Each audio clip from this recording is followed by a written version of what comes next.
Jadi kan bisnis sendiri 2003, bisnis sendiri, wah hancur-hancuran. Sampai mau beli nasi goreng aja nggak bisa punya duit. Wah, saya kapok-kapok waktu itu, saya benar-benar kapok-kapok itu. Nasi goreng berapa waktu itu sampai nggak punya duit seperti itu ya? Seingat saya ya, 1.500 di dompet saya cuma 1.000 loh. Yang saya malah sangat kenal Pak Pipo itu dari ya sosial medianya, dari YouTube-nya itu adalah bisnisnya justru nih gitu ya. Kalau nggak salah kebanyakan adalah minimarket ya Pak ya? Iya, saya paling banyak minimarket. Ada berapa Pak? Minimarket ada 29. Ada 29 di properti milik sendiri, itu penting ya. Iya. Di properti milik sendiri gitu ya. Saya memang sering sharing seperti ini. Banyak juga yang nanya, apa kamu nggak takut tuh membesarkan kompetitor? Iya. Enggak. Saya jelasin dari orang-orang yang belajar ke saya, ada 3 orang yang sudah lebih banyak minimarketnya dari saya. Oh ada yang seperti itu ya? Ada Pak Koirul di Bandung. Ada di Jogja juga ada, di Jawa Tengah 1. Di Surabaya juga ada 1, Pak Hendra. Pak Koirul malah sudah 46. Saya baru 29, dia 46. Dia baru belajar 2019. Tapi hari ini dia lebih banyak dari saya. Saya seneng. Bicara profesi. Jumpa lagi di Bicara Profesi.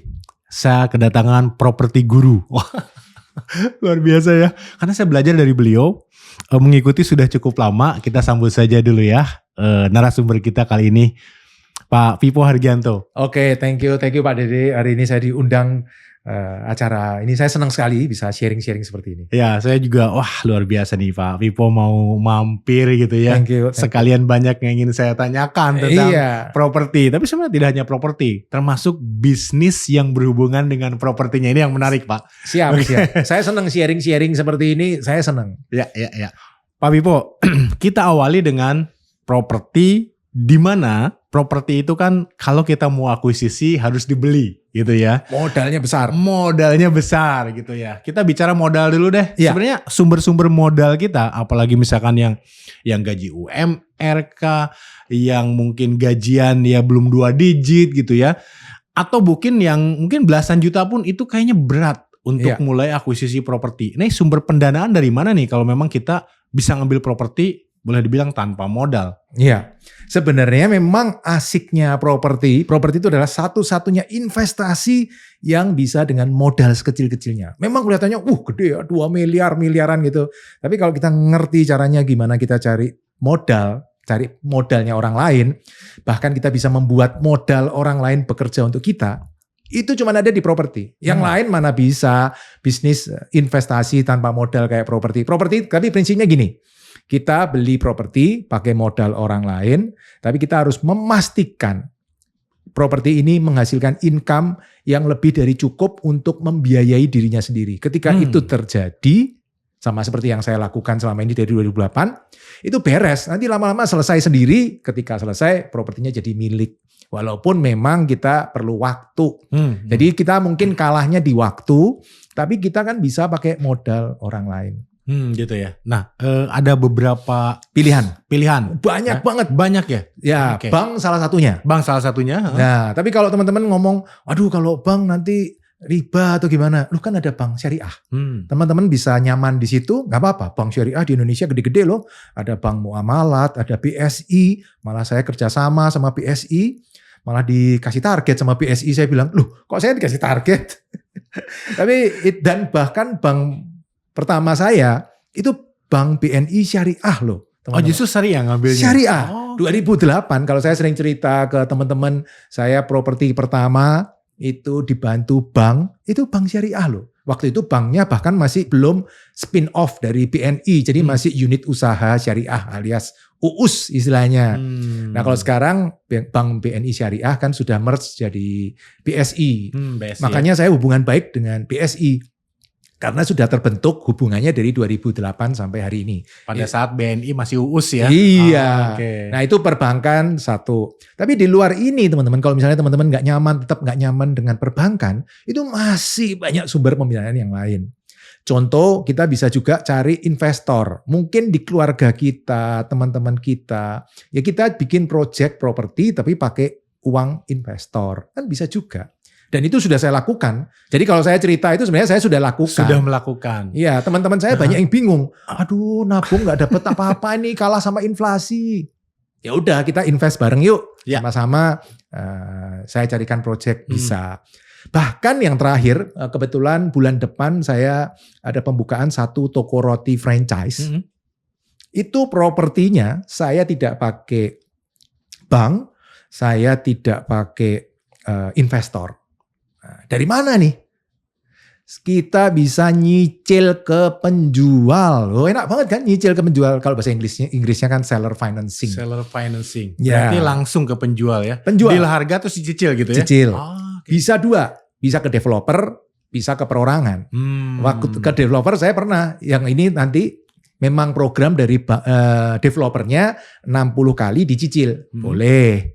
Nyicilnya 3 miliar cuman 9,5 juta. Padahal toko rotinya udah janji ke saya, prospektusnya 36 juta sebulan profitnya. Nah kalau income lebih besar dari angsuran kan asik. Propertinya bisa nyicil sendiri. Yeah. Nah, tapi selain itu juga ke perorangan juga bisa. Saya pernah melakukan tahun 2020, ada orang mau jual properti, saya cicil. Bahkan kemarin di komunitas saya ada lagi dari Surabaya, Pak Sony, itu bukan cicil ke penjual, malah bayar ke penjualnya 5 tahun lagi. Lu mau ada yang mau kayak gitu. Di properti semua selama sepakat masing-masing punya pertimbangan sendiri-sendiri, ya sudah jalan. Ya. Selama kedua belah pihak merasa mendapat manfaat dari kesepakatan itu, ya jalan. Mungkin teman-teman akan ngomong, lu mana mau pembeli dicicil? Ada yang mau, memang tidak semua pembeli mau, tapi kan ada.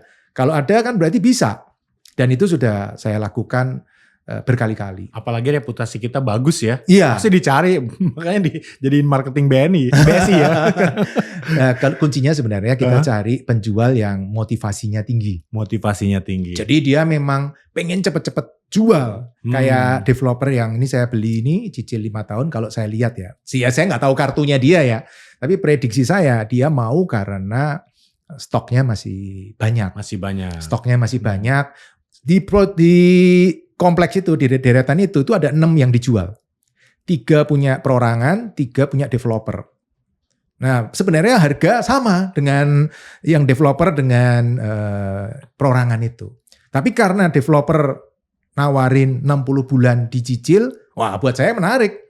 Dicicil 60 bulan kan enak banget. Saya hitung-hitung daripada saya nyicil ke bank, kemahalan. Mending nyicil ke sini malah lebih murah. Nah itu saya ambil, cicil ke penjual juga bisa. Cicil ke penjual ya. Dan saya yakin, seyakin-yakinnya suatu hari akan muncul cara-cara baru. Contohnya kemarin saya nonton di YouTube tuh. Saya kalau nonton YouTube kan ada yang di Korea, YouTuber orang Indonesia juga. Dia cerita, di Korea itu kalau ngekos harus taruh deposit. Kalau nggak salah namanya Jonse. Lah itu kan sebenarnya bisa kita putar juga. Jadi mungkin ya suatu hari akan muncul trainer yang kita invest properti dengan uang penyewa. Lu bisa loh suatu hari. Jadi luas sekali gitu loh. Kemungkinan itu luas. Memang bank paling gampang karena duitnya paling banyak dan sudah terstruktur. Tapi di luar itu masih banyak yang lain sumber-sumber pembiayaan yang lain. Iya. Yang penting tadi dan akan kita bahas ya. Yang menarik bagi saya adalah bagaimana bisnisnya atau mau diapakan propertinya yang bisa menutupi cicilan kita ke bank atau cicilan kita ke penjual atau cicilan kita atau mungkin mengembalikan ke investor gitu ya. Tuh, itu senyamannya teman-teman. Cuman kuncinya sebenarnya bukan di situ. Jangan berhenti di situ terus udah nggak usah invest in property. Jangan. Teman-teman cari pembiayaan yang teman-teman nyaman. Terus kembali ke masalah itu tadi. Bisnis apa yang bisa mengembalikan uang orang lain supaya income-nya lebih tinggi dari yang harus kita bayarkan. Bahkan mungkin ya, nanti suatu hari bisa jadi ada yang kita bangun 5 ruko, 4 kita jual, 1 kita kantongin. Loh itu kan bisa juga. Bisa. Tanahnya kerjasama sama yang punya tanah. Yang punya tanah mau jual nggak bisa-bisa saya bangunin ruko. Sebenarnya sumber permodalan itu banyak. Jangan berhenti di satu titik bank doang. Oh enggak, itu masih banyak sumber-sumber yang lain. Cari ilmunya, cari networknya ya. Iya. Gitu ya. Jadi jangan pertanyaannya jangan berhenti bisa atau tidak bisa. Oh jangan di situ. Tapi bagaimana caranya? Ya kan pertanyaan yang ajaib itu kan bagaimana caranya ya. Oh kalau sini nggak bisa berarti lewat sini. Nggak bisa lewat sini, lewat sini, lewat sini. Oh masih banyak jalan yang lain. Iya. Makanya di sini kan podcast ini pernah ada 3 orang yang ya boleh dibilang narasumber pakar properti termasuk Pak Vipo ini. Amin. Karena saya melakukannya artinya saya juga mengundang bukan ini bohong nih saya tanya-tanya nggak gitu karena melakukannya dan memang itu harus kemudian diutilisasi atau di apa ya? Dimultiply. Dimultiply. Terus ya dibanyakin entah ya. dengan bisnis atau disewain dan sebagainya gitu ya. ya. Tadi saya juga bilang, aduh Pak Dede baru 1 sudah berhenti sayang. Sayang banget itu mestinya bisa 10, 20, 50 terus digulung terus. Wah hasilnya enak tuh. Oke. Nah nanti kita belajar lagi di podcast ini. Saya akan bongkar tuh bagaimana mereplikasi atau memultiplekan tadi aset-aset properti digabung dengan bisnisnya juga gitu ya. Iya, gitu ya. Karena kalau kita cuman sewakan, ya sewakan bagus ya. Iya. Tapi cuman dapat 3%. 3% ya. Per tahun. Mana mau mending uang didepositoin tinggal tidur aja. Ngapain susah-susah. Dapatnya bisa 5%, 6%. Disewain cuma 3%. Tapi itu kita ngomong rata-rata ya. Saya juga punya loh. Properti yang saya sewakan 11%. Oh 11%? Bisa. Tapi kan saya akan ngomong itu lebih sulit. Jauh lebih mudah kalau di atas propertinya itu ada bisnis. Daripada disewakan. Karena kalau disewakan kan cuma dapat 3% per tahun. Tapi kalau bisnis, orang bisnis itu pertimbangannya minimal 3% sebulan.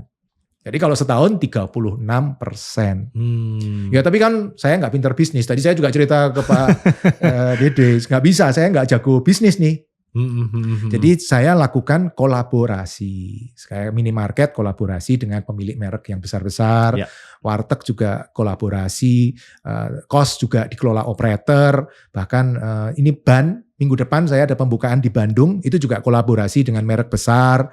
Kos juga pakai operator. Jadi semua saya paham setelah umur uzur kayak saya sekarang ini, saya sudah tahu kekuatan saya di sini, kelemahan saya di sini. Jangan pegang-pegang kelemahan, udah fokus di kekuatan, itu dimultiplikasi terus supaya jadi besar. Iya, luar biasa. Jadi sebenarnya bukan pebisnis ya, boleh bilang investor ya. Iya, saya selalu ngomong saya tuh investor. Kalau ditanyain tips bisnis, aduh saya bikin bisnis aja nggak jadi-jadi. Gitu Pak Pipo, gini ya. Sekarang kan ya udah invest di mana-mana. Propertinya udah total berapa Pak? 52 luar biasa. Dan ada bisnis running di dalam properti itu ya. Tapi saya ingin flashback sedikit nih. Jangan-jangan Pak Pipo orang kaya nih gitu ya. Orang kaya itu ya mau mulai dari nol pun dan sebagainya. Gak mikirin perut. Sebetulnya dulu kerja, profesinya apa dan seperti apa sih? Boleh disampaikan Pak? Orang tua saya orang kaya bener. Tapi saya salahnya adalah waktu tahun 97 saya lulus kuliah, saya terlalu sombong. Saya bilang ke orang tua saya nggak mau ngelanjutin bisnis orang tua. Ya mungkin selain sombong juga takut kali ya, bisnisnya udah gede. Kalau saya ada apa-apa rontok di tangan saya, wah repot saya. Saya takut salah gitu loh. Nah 97 saya lulus kuliah, saya kerja pertama. Kerja di perusahaan nasional. Di situ saya jadi kredit analis. Nah itu yang membuat saya berkembang cepat di keuangan. Nah, tahun 2000 saya pindah ke perusahaan IT, perusahaan komputer. Perusahaan komputer, oke. Ya, jadi perusahaan komputer. Nah, gaji saya udah enak tuh, 11 kali UMR. Waktu itu. 11 kali UMR waktu itu? UMR waktu itu 1 juta, gaji saya 11 juta. Orang anak muda umur 27 belum menikah, gajinya gede. Wah, enak. Dan belum krisis waktu itu ya? Lewat ya 97 krisis, ini 2001. 2001 sudah mulai recover. Sudah mulai recover ya. Komputer lagi gila-gilanya waktu itu. Y2K. Iya. Y2K waktu itu kan komputer penjualan boom karena banyak yang harus diganti ya. Jadi beli baru. Iya. Komputer bagus. Nah, itu saya merasakan duit enak banget. Nah, masalah mulai muncul waktu saya baca buku Rich Dad Poor Dad. Waktu baca itu saya merasa loh ya, saya bisa salah loh ya. Saya merasa saya harus kaya. Caranya kaya nggak boleh jadi karyawan. Waktu itu mikirnya gitu. Kalau hari ini saya mikir itu salah itu. Siapa yang ngomong pengusaha pasti kaya? Pengusaha yang nggak kaya banyak. Karyawan yang lebih kaya dari pengusaha banyak juga ya. Jadi kunci kaya sebenarnya bukan di karyawan atau pengusaha, tapi kemampuan mengelola uang. Tapi waktu itu saya mikirnya harus jadi pengusaha. Saya resign, gaji 11 kali UMR, resign. Bos saya yang tadi kita sebut teman saya itu teman kita itu sampai heran tuh. Kamu ngapain resign? Mau bisnis sendiri Pak? Bisnis apa? Nggak tahu, pokoknya saya mau bisnis sendiri. Sampai gitu ya. Iya. Saya kalau mikir itu juga konyol banget. Makanya saya selalu ngomong ke teman-teman, jangan buru-buru resign. Kalau memang mau resign, mau bisnis, harus punya kuda-kuda yang kuat. Jangan setengah-setengah, tapi kalau bisa juga yang sudah pengalaman. Ya itu parah itu. Saya tuh parah dari 2003 sampai 2008. Pertama, waktu parah orang tua masih mau minjemin. Lama-lama keluarga juga, nggak bisa ya caranya minjemin gini terus nggak pernah dibalik-balikin. Buat bisnis apa waktu itu Pak? Macam-macam saya. Oh macam-macam. Palu gada. Pertama keluar itu saya bikin alat pertanian, pengering padi. Pengering padi? Nggak jadi alatnya. Pengennya bikin pengering padi karena ngelihat, padi di jalan, diinjek-injek mobil, motor, rusak ya. Kita bikin pengering padi. Ada demand-nya lah kurang lebih waktu itu mikirnya gitu ya. Oke, nggak jadi tapi itu. Jadi. Terus bikin pengering baju. Nggak kering juga. Terus bikin gitu. Pengering popok bayi. Kering, bisa kering. Oh kering ya, popok bayi yang gimana? Popok bayi zaman dulu kan masih pakai kain gitu ya. Iya. Tapi nggak ada yang mau beli. Jadi kalau saran saya hari ini ya, saya sadar kalau teman-teman mau bisnis itu jauh lebih mudah kalau teman-teman punya market, cari produk. Itu jauh lebih gampang daripada teman-teman punya produk, cari market. Itu lebih sulit. Gitu ya. Itu pendapat saya ya, sorry kalau saya salah ya. Ya ini saya juga ingin memvalidasi sih bahwa teman-teman saya banyak startup IT ya, teknologi. Udah kayaknya kalau bikin produk tuh produk gue yang paling bagus gitu. Begitu masuk market belum tentu. Belum tentu. Iya. Sibuk nyari investor. Ya investor juga gak mau ngelihat demand yang gak ada mungkin marketnya. Jadi tadi ya market dulu dicari baru mikirin produknya apa gitu ya Pak Pipo. Market butuhnya apa baru dibuatin. Dan itu jangan asumsi. Jauh lebih gampang. Ya lebih gampang kan. Misal aku mau order komputer notebook 1.000. Nah tinggal kita cari suppliernya. Itu jauh lebih gampang daripada teman-teman punya notebook 1.000 terus disuruh jualan. Wah itu susah itu. Itu susah itu. Bisa, tapi akan tidak mudah. Tidak mudah ya. Mungkin ketika perjalanannya butuh uang sekolah, ditombokin. Ya kalau ada yang pelurunya kuat ya. Nanti ketika stop, pendanaannya stop, investornya stop, angel investornya stop. Wah udah. Kita baru bisa melihat, kan prinsipnya orang investasi, kita baru bisa melihat siapa yang berenang tanpa pakai celana ketika ombaknya hilang. Airnya hilang kelihatan. Nah, nggak pakai celana dong. Gitu. Pak Pipo, kalau seperti itu yang yang direkomendasikan itu adalah marketnya ada, baru mikirin produknya gitu ya, kita jual produknya. Sudah benar dong kalau anak-anak sekarang itu jualan produk viral. Bener gak sih? Lagi viral, beli gitu ya, kemudian kita jual gitu ya. Itu, kan ada yang mau tuh, gimana tuh? Itu bener untuk langkah pertama. Oke. Ya, daripada langkah pertama udah susah, ini jualan produk viral lumayan lah, start pertama udah. Tapi hati-hati kan viral itu ya sampai titik tertentu akan ini ya, turun ya. Ada pengalaman? Pernah, itu jualan sikat gigi, itu kan jualan sikat gigi elektrik, parah itu. Pertama, zaman 2005 ya, kan ada iklan waktu itu zzz, gitu kan, sikat gigi elektrik ingat, ya. Nah, saya beli pertama 10 sikat gigi elektrik, jualan, cepet ya, laku, untungnya lumayan. Jual 100, lumayan ya. Nah, ketika beli 20.000 alias 1 kontainer, iklannya stop. Waduh, jualan cuma 20 sebulan. Nah, kalau 20.000 piece. Kalau sebulan cuma jual 20 piece. Nah, itu berarti butuh berapa? 1.000 bulan loh. 1.000 bulan. 1.000 bulan itu 83 tahun. 83 tahun. Iya, jadi nanti 83 tahun lagi ketemu saya terus tanya, "Gimana Pak, sikat gigi elektriknya udah habis belum?" Kalau saya udah tua terus bilang, udah, tanyain aja, mau pesen 1 kontainer lagi gak? Berarti 100 berapa tahun itu ya baru selesai. Tapi ngomong-ngomong berarti waktu itu dikemanain tuh sikat giginya? Masih ada sekarang? Masih, mau dikasih ke orang aja orang gak mau. Oh masih ada sekarang ya? Masih. Saya taruh di salah satu ruko saya di Serang sana. Di bawahnya kan dipakai warteg, lantai 2-nya kosong. Nah, file-file pajak saya taruh di situ, sikat gigi elektrik juga saya taruh di situ. Okay. Pak, nggak bahaya kalau di bawahnya warteg, nanti nggak bahaya kalau kebakaran. Waduh, kalau kebakaran malah mungkin saya bersyukur kali ya. Amit ya. Ya enggak, itu kebetulan karena ruangnya kosong aja jadi saya taruh di sana. Oke, jadi hati-hati juga ya jualan produk viral ya, karena bisa jadi stok mati. Dan kalau saya hari ini umur 50, saya merasa udah dah jangan bisnis dah. Kita jadi investor Jadi aja. investor ya, lebih tenang ya. Hidupnya lebih nyaman, lebih tenang, lebih bisa menikmati waktu dengan orang-orang yang kita cintai. Kita hidup kerja ini untuk apa sih? Kan untuk orang-orang yang kita cintai. Iya. Saya pernah tuh punya pengalaman gitu tuh. Tahun 2005 itu kan saya jadi sales kipas angin. Yang tadinya manajer perusahaan komputer Amerika, sekarang jualan kipas angin. Kipas angin itu biasa ya gitu ya. Oke. Satu jualan untung 5.000. Nah saya mikir waktu itu saya di Jalan Surya Kencana itu di Bogor, saya masih ingat. Saya waktu mau turun dari mobil aja mikir, gila ya saya ya. Gaji 11 juta saya lepas, sekarang saya suruh jualan door to door 5.000-an kayak gini. Sempat gak mau turun.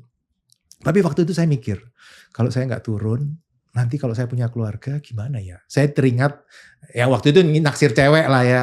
Saya mesti berjuang untuk keluarga saya. Makanya saya terus akhirnya putusin turun dan segera jualan. Nah, motivasi seperti itu, berjuang untuk orang-orang yang kita cintai, itu yang membuat kita semangat. Tapi teman-teman jangan lupa, orang-orang yang kita cintai itu juga perlu kita. Jangan kerja-kerja terus gak pernah ketemu orang-orang yang kita cintai. Saya tuh paling sedih kalau ngelihat di YouTube ada orang jam 5 pagi sudah pergi dari rumah ke kantor, anak-anak belum bangun. Jam 10 pulang, anak-anak udah tidur. Sabtu, Minggu kerja. Nanti anaknya manggil om, tante gitu kan, kasihan. Jadi kita harus punya banyak waktu dengan orang-orang yang kita cintai itu. Caranya gimana? Jadi investor, bangun passive income sehingga income-nya bisa jalan terus sampai titik tertentu kita bisa ngomong ke pekerjaan kita, udah stop. Saya mau menikmati waktu dengan orang-orang yang kita cintai atau melakukan pekerjaan-pekerjaan yang kita mau. Visi kita misalnya mau jadi relawan ke daerah tertinggal, ya harus punya passive income dong. Kalau nggak punya passive income nanti ngerepotin orang lain loh. Kan tidak menghasilkan itu ya. Iya ya. Punya visi oke, tapi pertama mesti bangun passive income. Nah caranya saya bangun passive income, saya pakai properti. Simple. Properti saya beli pakai modal orang lain. Saya harus memastikan bisnis di atas properti itu income-nya lebih besar dari angsuran. Sehingga dia bisa nyicil sendiri. Sampai lunas, ketika lunas jadi properti saya. Ketika lunas, passive income-nya nggak perlu bayar ke orang lain, masuk kantong saya. Ketika lunas kan passive income-nya udah besar. Nah, dulu saya mulai pertama 2008, passive income saya cuma 3 juta. Dari kos yang pertama itu. Hari ini passive income saya udah jauh di atas itu. Udah jauh di atas itu. Jauh. Apalagi dari 52 tadi ya. 53? 52 properti. 52 properti. Nah, saya pengen tahu nih. Kan orang kan punya tipping point atau titik balik. Saya udah bisnis apapun ternyata di sini nih. Nah, nih Pak Pipo ini kenapa? Atau bagaimana caranya dulu sampai kepikiran ternyata properti jalan hidup saya. Plus bisnis dengan properti itu jalan hidup saya. Itu awalnya gimana? Nggak sengaja. Sebenarnya nggak sengaja. Gimana tuh? Jadi kan bisnis sendiri 2003, bisnis sendiri hancur-hancuran. Sampai mau beli nasi goreng aja nggak bisa punya duit. Saya kapok-kapok waktu itu. Saya benar-benar kapok-kapok itu. Nasi goreng berapa waktu itu sampai nggak punya duit seperti itu ya? Seingat saya ya, 1.500 di dompet saya cuma 1.000 loh. Saya terus akhirnya nggak jadi beli, terus akhirnya beli singkong goreng. Singkong goreng masih 150 perak loh waktu itu. Saya masih ingat itu, kapok-kapok saya. Jadi saya selalu tidak pernah menyarankan orang bisnis sendiri karena saya pernah ngerasain ya. Nah terus jalan 2008 bangkrut lagi. Bisnis outsource, kliennya nggak bayar. Omset 60 juta, ini sama-sama pengusaha nih saya kasih tahu. Omset 60 juta? Omset 60 juta sebulan, dia nggak bayar saya 200 juta. 3 bulan invoice nggak dibayar. Gimana tuh? Ya hancur lah, hancur-hancurnya. Semua tutup semua, udah bisnisnya. Saya ngomong ke karyawan saya masih ada tuh di kantor. Sekarang saya rekrut lagi setelah bisnis mulai jalan ya. Waktu itu saya ngomong, ini nggak dibayar 3 bulan, jelas nih. Semua kelihatan. Saya stop, saya akan cicil gaji kalian. Tetap tanggung jawab ke mereka, tanggung itu penting ya. Tapi tetap saya minta dicicil ya. Saya akan coba bangkit dulu, tapi saya minta waktu dicicil. Ya terus mulai itu sakit parah itu sampai turun 10 kilo itu. Jadi kalau teman-teman mau diet, nah itu cara diet paling cepet itu. Bisnisnya gak dibayar, gak sumber itu ya. Turun langsung. Iya. Nah tapi dari situ terus saya waktu itu jadi kepikir pengen sambil jalan waktu itu saya kebetulan invest properti. Apa tuh? Pasti invest properti seperti apa waktu itu? Yang properti pertama saya yang saya beli kan ruko. ruko ya, oke. Nah, ini lebih teknis ya. Oke.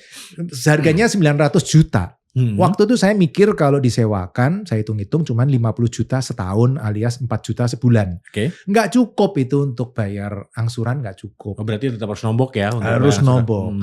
Nah, waktu saya muter daerah situ, ternyata daerah situ banyak kos-kosan. Itu kawasan industri. Nah, kawasan industri, kemudian saya hitung-hitung ini bisa jadi kos. 28 kamar. Per kamar 700.000. Dipotong penjaga kira-kira bisa dapat 18 juta. 18 juta kalau saya pinjam bank 900 kira-kira angsuran 15 masih dapat 18 masih surplus 3 juta. Nah itu properti pertama saya. Enak loh. Beli properti 900 yang dijaminkan sertifikat itu dicairin sama bank 1,2, saya pakai 900 bayar penjual, 250 ke kontraktor, 50 untuk cicilan awal-awal. Kemudian angsurannya 15, income-nya 18. Income lebih besar dari angsuran. Udah itu kuncinya di situ. Berarti bagus tuh ya bisnis dengan properti itu bagus ya kalau udah bisa nutupin itu ya. Dan itu yang dibiayain adalah BNI Syariah. Makanya saya sampai sekarang sampai bela-belain BSI itu karena saya merasa utang budi gitu loh. Dulu yang bantuin saya waktu saya susah itu dia. Oke, Pak Pipo sebentar ya. Waktu itu kok bank percaya seorang pengangguran gagal bisnis gitu ya, kemudian lagi bangkrut-bangkrutnya gitu ya, semudah itukah waktu itu Pak Pipo? Tentu tidak mudah lah. Oh gak mudah ya. Saya ditolak ada jadi saya ngajuin ke 20 bank. 20 bank sekaligus gitu untuk pertama properti 6, itu? Ya untuk properti itu pertama 6 tolak semua. Terus maju lagi 14. Dari 14 ada 3 yang oke. Yang salah satunya bank yang tadi saya sebut, terus ada 1 bank di Jakarta Utara, terus 1 lagi saya lupa, ada 3 yang menyetujui saya. Gitu. Tentu kalau pertanyaannya bangkrut kok disetujuin Pak? Ya itu kamu harus ngopi-ngopi sama saya. Ngopi-ngopi nanti ya. Ada hal-hal yang lebih enak dibicarakan tertutup. Iya kan bekas mantan kredit analis juga ya. Iya. Artinya kredit analis itu sebetulnya nggak hitam putih kalau nggak salah Pak Pipo sempat bilang gitu ya. Ya ada hal-hal yang sambil ngopi kita bisa obrolin ya. Salah satu lagi yang dilihat waktu dia malah seneng banknya kan saya ngomong, Pak saya mau pakai bank ini rukonya jadi kos. Oke. Nah bank-bank lain itu malah nggak seneng kalau begitu denger kos. Wah ini bisnis Pak. Bapak nggak boleh ke KPR, harus ke tim bisnis gitu. Tapi dari marketing bank tersebut bilang, oh malah bagus Pak, nanti pembayarannya langsung ke rekening kami, relatif safe, aman, kos-kosan. Nah, ada jaminan hutangnya dibayar, malah ya bagus ya. Ada bank yang melihat seperti itu ya. Iya, jadi tergantung sudut pandangnya, marketingnya juga. Oke, Pak Pipo kan tadi ada aset ya, kemudian ada bisnis nih yang saya malah sangat kenal Pak Pipo itu dari ya sosial medianya, dari YouTube-nya itu adalah bisnisnya justru nih gitu ya. Iya. Bisnisnya justru menarik banget. Kalau nggak salah kebanyakan adalah minimarket ya Pak ya? Iya, saya paling banyak minimarket. Ada berapa Pak? Minimarket ada 29. Ada 29 di properti milik sendiri itu penting ya. Iya. Di properti milik sendiri gitu ya. Sebetulnya bisnis apa sih Pak yang cocok nih ketika kita akuisisi properti untuk running di properti yang kita entah cicil ke penjual atau pakai investor dan sebagainya. Ada properti apa aja Pak? Kalau memang ya teman-teman, kalau teman-teman pengen lakukan persis seperti yang saya lakukan, langkah pertama itu bukan cari properti dulu. Oh justru bukan cari properti dulu? Banyak orang salah langkah langsung cari properti. Nanti cari properti bingung dia, propertinya enaknya buat apa ya Pak? Sebelah sudah ada minimarket, depan sudah ada warteg, daerah sini juga di desa nggak bisa buat kos-kosan, wah itu udah banyak. Lebih baik langkah pertama tentukan bisnisnya, mau bisnis apa. Kalau mau minimarket, ya tentu kriterianya beda. Kalau mau buat warteg, ya kriterianya beda. Mau buat kos, kriterianya beda. Contoh kos dengan minimarket, itu udah beda banget. Minimarket itu maunya lebar tanahnya, belakangnya sempit pun nggak apa-apa Pak, yang penting depannya lebar. Karena orang itu kadang mendadak berhenti. Oh iya ya. Tapi konsekuensinya tanah lebar, itu harganya mahal. Mahal ya. Nah kos, ngapain lebar-lebar? Mana sih ada orang yang ke kos tiba-tiba mau mendadak mau ke kos. Itu kan enggak. Sudah tahu di sana kosnya. Jadi kosnya depannya sempit 4 meter pun enggak apa-apa. Yang penting cari tanah yang gede, murah. Bila perlu ngantong di belakang tanah helikopter yang orang lain enggak ada yang mau beli. Cuman kita yang beli. Mungkin tinggal beli depannya 1 rumah jebol. Udah jadinya murah sekali. Oh, oke. Iya. Nah beda. Nah teman-teman tentukan langkah pertama, tentukan bisnisnya mau apa. Mau minimarket, mau kos, mau warteg, mau toko ban, mau saya coba toko roti juga. Di luar ini pun mungkin ada. Contohnya member komunitas saya Pak Sokeh di Kalimantan Barat, dia pakai laundry. Oh, laundry justru. Iya bisa juga. Saya nggak punya laundry. Jadi kalau tanya laundry saya nggak ngerti juga. Bisnisnya dia ngerti lah ya. Tapi dia gitu. ngerti. Tapi bisa. Nah mungkin nanti teman-teman juga ada yang pakai WC umum Pak. Ini di Jogja, Malioboro nggak ada WC umum. Kita buka WC umum, propertinya kita beli. Sip. Oke juga. Iya. Mungkin rumah saya deket stasiun kereta Pak. Wah itu dari parkiran aja bagus tuh passive income. Nggak apa-apa juga. Jadi bisnisnya apapun di atasnya, yang penting propertinya punya kita. Nah langkah pertama, tentukan bisnis. Tentukan bisnisnya dulu ya. Ya, tapi kalau bingung, waduh bingung Pak, saya mulai dari mana? Ya sudah, kayak saya aja minimarket dah kalau udah bingung. Kalau udah ikutin dulu. udah ikutin dulu. Polanya gitu ya. Iya. Oke, minimarket selalu berhasil Pak Pipo? Enggak dong. Saya ada 29, rata-rata profit 25 juta. EBITDA ya itu ya. Okay. Tapi ada toko saya yang rugi, ada rugi 1 jutaan, 2 juta, kadang plus kalau Idul Fitri plus 10, tapi nanti rugi tiap bulan 1 juta, 2 juta ada. Kenapa Pak? Kok bisa ada ya? Kan pengalaman banget nih udah ya. Memultiplikasi atau mereplikasi minimarketnya. Ada alasan tertentu nggak? Iya, itu ada. Ada. Okay. Ini gagal ini karena ini saya ceritain aja. Kalau toko-toko saya yang lain yang berhasil saya nggak mau cerita alamatnya. Tapi kalau yang gagal saya mau cerita alamatnya ya. Okay. Kalau ada orang yang mau jejeran, kita nanti nangis bareng ya kan. Itu di seberang Taman Buah Mekarsari. Oh itu kan rame Pak?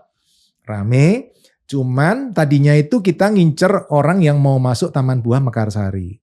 Di dalam Taman Buah Mekarsari nggak ada minimarket. Iya. Nah saya beli tanah di depan pintu masuk tahun 2013 menuju ke Mekarsari.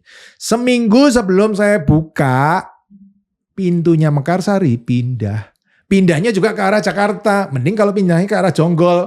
Orang-orang Jakarta masih lewat toko saya. Pindahnya ke arah Jakarta. Jadi orang udah belok. Saya baru ngeliatin. Lah orang udah pada belok. Baru ada toko saya. Itu gagal. Itu dari awal gagal. Oke. Padahal analisis bisnisnya itu sudah pas ya waktu itu ya. Waktu dengan asumsi pintunya di sini. Di depan. Itu bener. Tapi begitu buka salah ya susah. Sampai sekarang tokonya masih ada? Masih. Kenapa nggak tutup? Kira-kira kenapa?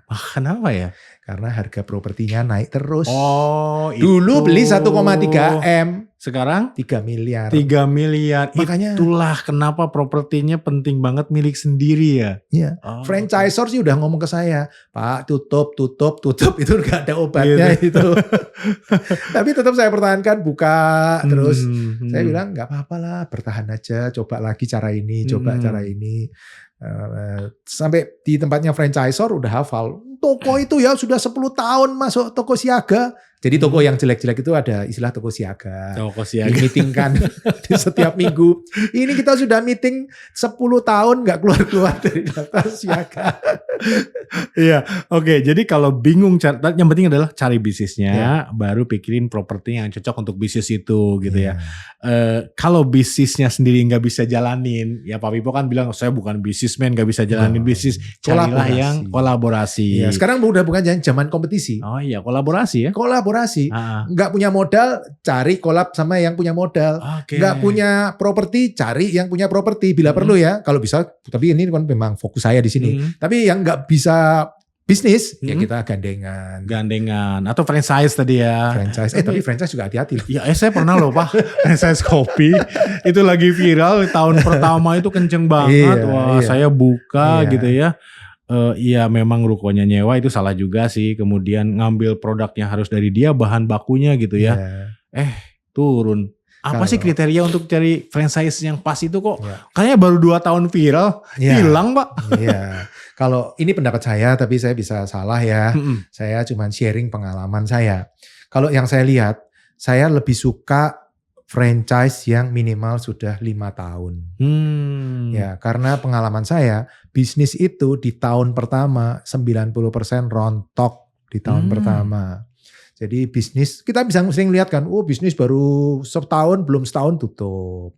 Alasan apapun lah, mau bisnisnya sepi, mau pemegang saham berantem, mau trennya berubah, apapun tetap setahun pertama itu rontok. Ya contohnya saya kan bisnis sendiri dulu, bisnis pengering baju, popok bayi, bisnis alat pertanian, bisnis sikat gigi elektrik, alat-alat promosi, jualan triplek, kincir angin tuh saya pernah banyak jualan. Banget. Iya, saya jadi kalau hitung ada 10 loh.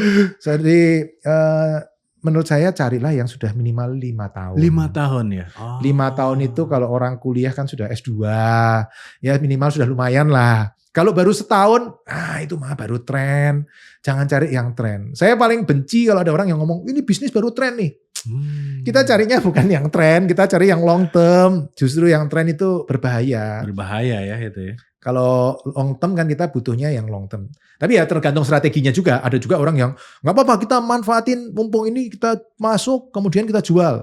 Ya nggak apa-apa juga. Iya ya beda sih strateginya gitu ya.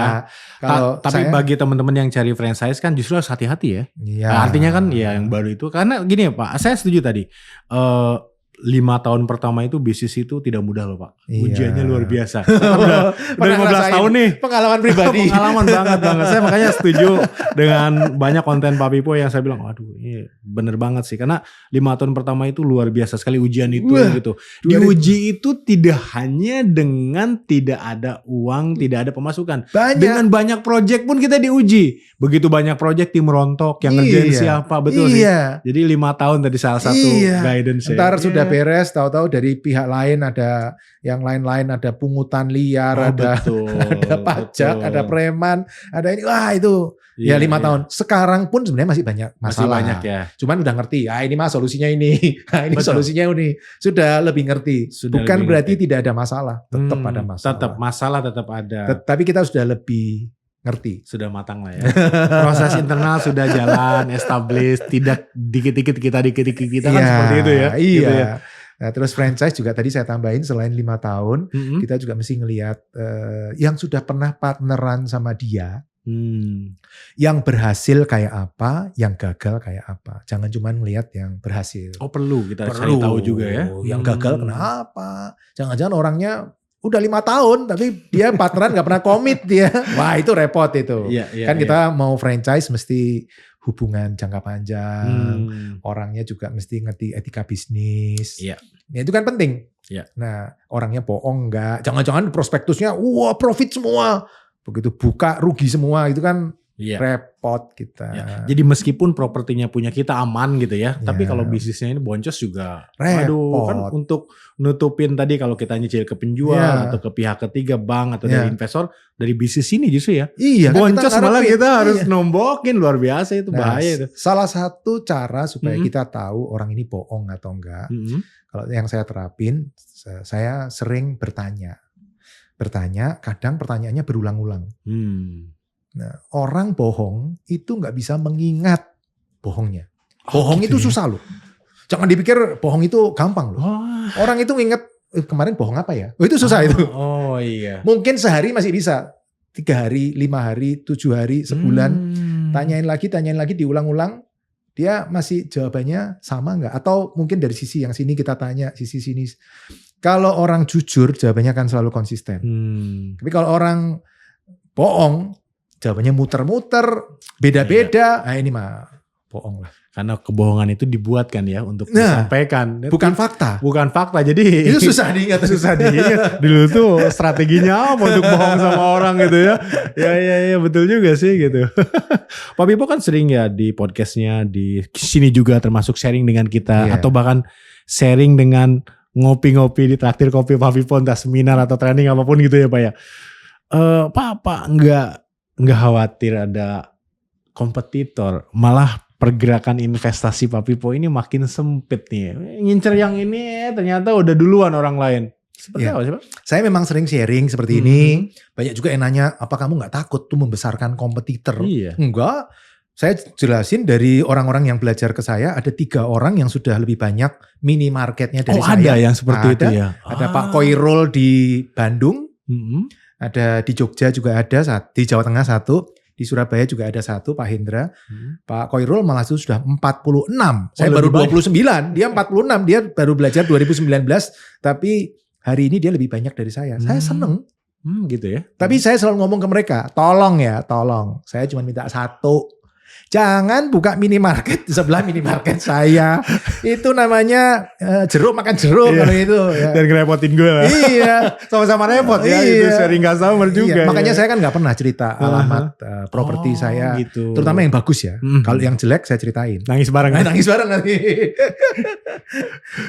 Gitu ya. Oke, di apa namanya, di sesi-sesi yang private misalkan traktir ngopi istilahnya gitu ya.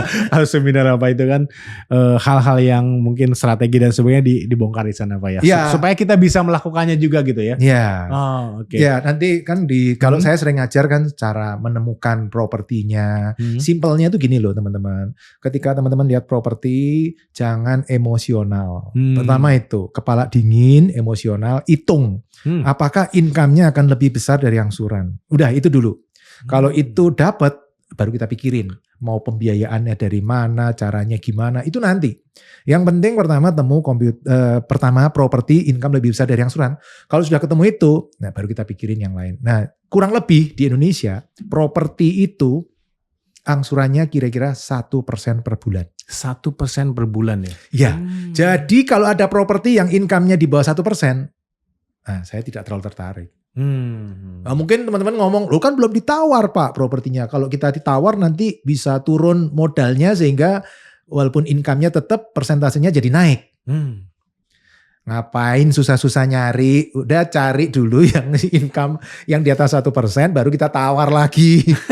Itu jauh lebih gampang. Lebih baik kontrol di tangan kita daripada kontrolnya di tangan orang. Kan dia kalau mau turun. Kalau nggak mau turun gimana kan repot. Iya. Oke, jadi bisnisnya itu dicari dulu ya tadi ya. Bisnis itu penting banget ya. Karena itu nyawa kita buat nyicil atau buat ngangsur ke pemilik bank atau kemanapun. Bisnisnya syaratnya 5A. 5A apa itu Pak? 5A. 1 autopilot. Autopilot, oke. Karena kita menganggap ini investasi ya, bukan bisnis ya. Okay. Karena kalau tiap hari kita di situ, kerjaan kita nanti terbengkalai bahaya. 1 autopilot. Kedua aman. Jadi 5A kan, autopilot, aman. Aman supaya kita nggak melanggar peraturan pemerintah. Mencari uang itu terlalu mudah. Jangan melanggar hukum. Jangan bisnis yang aneh-aneh yang melanggar hukum pemerintah. Jangan ya. Yang ketiga, carilah bisnis yang autopilot, aman, awet. Tadi kita udah nyebut-nyebut ya, awet. Jangka panjang berarti ya. Jangka panjang. Nah kemudian berikutnya 4, ajek. Income-nya ajek karena kita butuh untuk bayar kasih ke pemodal kita juga income yang ajek. Jangan panennya setahun sekali Pak. Waduh itu nanti orang pada ngomel-ngomel semua itu. Iya. Tergantung musim. Wah itu repot. Nah terakhir di atas bunga bank. Kita harus bisa memberikan income ke investor kita di atas bunga bank. Karena kalau enggak dia akan ngomong, ngapain saya invest di kamu? Mending saya taruh di bank, saya tinggal tidur. Pasti dia akan ngomong kayak gitu. Nah kita harus bisa income-nya di atas bunga bank. Kalau bingung bisnisnya ya ikutinlah Pak Pipo, minimarket lah. Udah nggak usah mikir gitu ya. Orang sekarang kalau mau ke supermarket, kecegat minimarket juga belok. Cuma beli sikat gigi aja gitu ya.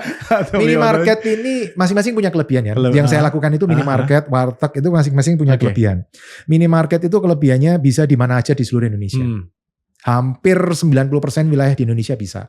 Kalau kos nggak bisa loh. Kos nggak bisa ya? Nggak mungkin di ujung kulon gitu terus bikin kos gitu kan nggak mungkin. Siapa ya?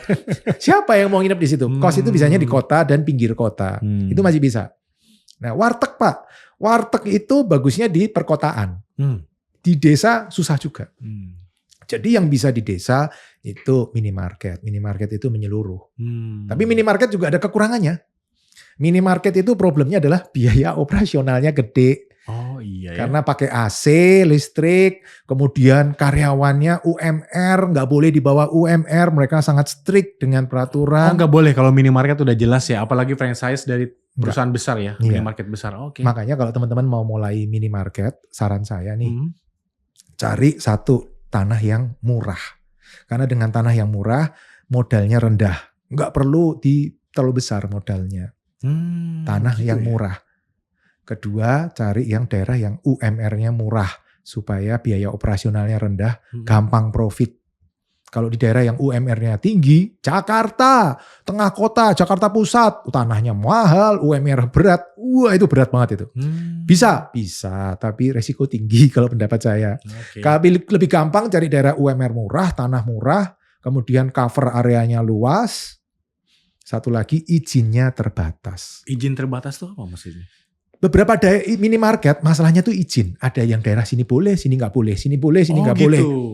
Okay. Kan kita harus cari yang aman, ikutin aturan pemerintah. Ya kecuali kita orang sakti gitu ya. Oh tenang, itu semua bisa saya terabas. Ya lain bos, saya ini rakyat jelantah, kaum umbi-umbian. Saya nggak bisa kalau seperti itu. Saya ini bisanya yang biasa-biasa. Ya kita ikutin aturan pemerintah. Nah yang izinnya terbatas. Misal kuota di sini tinggal 1. Saya seneng itu. Gitu. Daerah sini per kecamatan hanya boleh 3 di kabupaten ini. Per kecamatan hanya boleh 3 minimarket. Sudah ada 2 nih yang di kecamatan ini. Nah, saya nomor 3. Oh, saya seneng itu. Gitu. Dan ada aturan itu ya. Berarti kita harus tanya ya gitu ya. Ada tanya. Oh, gitu. Saya pikir minimarket itu gini ya. Ini nih saya nggak tahu ya. Karena yang ada di pikiran saya tuh yang masuk dari beberapa mungkin influencer atau motivator gitu terkait dengan waralaba gitu. Pokoknya kalau di sana ada, katakanlah kita mau franchise misalkan mau kerja sama dengan Indomaret, buka Indomaret ya. Di sebelahnya Alfamart. Oh jangan. Kayak gitu tuh. Kenapa? Karena ya udah pasti dong di sana ramai. Oh jangan justru gitu ya. Salah berarti saya. Saya tidak menyarankan. Tadi kan nomor 3 cari yang cover areanya luas. Memang benar tuh seperti itu. Biasanya nempel-nempel loh Pak. Sering itu pada skor saya ke agent properti. Pak ini bagus nih Pak lokasi buat bikin minimarket. Kenapa? Sebelahnya udah ada minimarket. Lah saya bilang. Saya cari daerah yang jauh dari kompetitor. Oh justru gitu ya? Iya karena kalau sudah ada kompetitor marketnya akan terbagi 2. Lebih enak kita sendiri. Tapi nanti kalau sudah sendiri ditempel kompetitor gimana Pak? Cari yang sendiri dan susah ditempel kompetitor. Contoh yang susah ditempel kompetitor itu di mulut gang. Mulut gang kan cuma ada 1, paling banter kirinya. Sebelah sana lagi jarak, wah orang udah males, panas-panas suruh ke sana males ya. Pasti cari yang mulut gang. Kalau ditempel di dalam Pak, nggak bisa, truknya nggak bisa masuk. Oh iya ya, supply-nya kan pakai truk ya. Iya. Jadi itulah enak. Ini ilmu di Indonesia. Di luar negeri nggak ada, di Singapura, di Malaysia nggak ada. Salah satu ciri daerah titik yang bagus untuk minimarket adalah angkot dari terminal berhenti, jalan lagi. Berhenti, jalan lagi. Nah itu titik itu tuh bagus itu. Iya, ya. Ini cuma ada di Indonesia ini ilmunya. Ini asli Indonesia ini. Indonesia karena di Singapura nggak ada yang seperti itu di luar. Oh iya. Kalau di luar kan harus berhenti di terminal, berhenti di halte. Ini enggak. Jadi itu justru sangat menguntungkan kita ketika kita mau cari lokasi. Oh ini lokasinya bagus ini. Tapi jangan ngetem ya. Kalau ngetem jelek orang nggak bisa masuk. Iya gitu ya. Wah ini luar biasa yang mau buka minimarket ya saya juga mau buka kayak ini. Enak minimarket. 29 udah terpercaya lah gitu ya. Ya satu karena tadi lah salah pindah pintu aja. Ya tetap ada faktor resiko. Tetap ada faktor resiko. Nggak mungkin 0. Kan kalau kita ngomong toko saya yang paling bagus, profitnya 80 juta loh. Enak loh. Makanya kalau orang pada ngomong, si Pipo ini dibayarin sama franchisor. Nggak pernah. Saya tuh nggak pernah dibayarin iklan-iklan ngomong franchise minimarket bagus. Saya nggak pernah dibayar. Tapi ya saya dapat income sebesar itu pasti saya akan ngomong bagus. Bagus itu. Ya adik saya juga punya minimarket. Sepupu saya juga pada punya. Ipar saya juga punya. Kalau saya ngomong bagus kan semua sekeluarga pakai. Berarti memang benar-benar bagus. Benar-benar bagus ya. Iya. Nah, sebenarnya terlepas dari brand sebetulnya mau bisnis apapun tadi ya. Yang penting tadi guidance-nya ya. 5A luar biasa. Ya saya terserah kok mau. Pak kalau bikin sop buntut misalnya nggak apa-apa. Selama memenuhi 5A tadi. 5A tadi. Memenuhi nggak? Contohnya saya buka toko roti juga. Toko ban juga. November ini saya buka toko ban di Bandung. Di Bandung Selatan. Yang nanti Desember saya buka toko roti di Bintaro. Terus nanti Januari saya buka kos. Rumah saya ambrukin. Oh gitu. Justru. Karena saya kan mikir rumah saya jelek kan. Petugas pajak aja begitu datang, nggak mungkin Pak Pipo tinggal di sini. Kamu sembunyi di mana? Saya bilang ini bener rumah saya Pak. Malah dicurigai. Dicurigai. Saya jadi mikir iya ya rumah saya kok jelek ya. Tapi saya mikir saya mau rumah baru tapi nggak keluar duit. Caranya gimana? Ya, terus saya mikir kalau gitu gini aja, bawah parkir 2, 3, 4 kamar kos, lantai 5 rumah saya. Jadi nanti anak kos yang bayar angsurannya. Saya tinggal menikmatin rumah baru. Luar biasa, ini daging semua nih sesi ini nih. Saya jadi udah bling-bling ini harus ngapain gitu ya. Tadi saya satu properti disewain, kemudian ternyata rugi saya. Udah lama nggak saya replikasi, nambah-nambah. Ternyata bisa ya. Bisa. Dan bukan hanya Pak Pipo ya, yang memang banyak pengalamannya luar biasa. Komunitas saya sudah ada 300-an yang punya properti seperti ini, banyak. Bahkan ada beberapa yang lebih cepat dan lebih bagus dari saya. Bisa kok. Tergantung masing-masing lah, waktu yang dicurahkan. Kalau saya kan agak santai, nggak mau ngoyo, sudah lebih dari cukup lah, udah. Dan potensinya luar biasa ya. Ya enak. Saya selalu ngomong enak. Mau nggak punya income 1 miliar pasif, nggak ngapa-ngapain dapat, enak banget. Dan itu terjadi. Gitu. Pak Pipo luar biasa, terima kasih sesi sharingnya nih. Ini teman-teman bisa ikuti ya sosial medianya Pak Pipo nih. Di sana mungkin ada traktiran ngopi nanti atau apapun gitu ya. Silahkan, karena nggak mungkin lah sesi 45 sampai 1 jam ini dibongkar semua rahasianya gitu ya. Boleh saya tambah sedikit ya? Boleh, silakan. Nah teman-teman kan kita waktunya terbatas nih. Iya.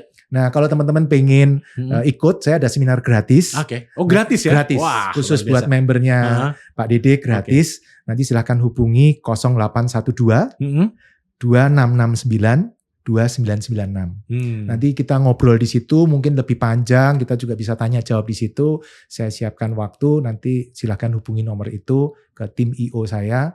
Di sana nanti kita bisa ngobrol lebih detail. Oke, nanti nomornya kami masukkan di deskripsi Pak Pipo ya. Siap. Oke, selamat menikmati seminar gratisnya loh. Ini gratis gitu ya. Di sini kurang waktunya, dibahas lebih lanjut di sana dan event-event selanjutnya. Oke, makasih Pak Pipo. Terima kasih. Luar biasa sekali. Sampai ketemu di sesi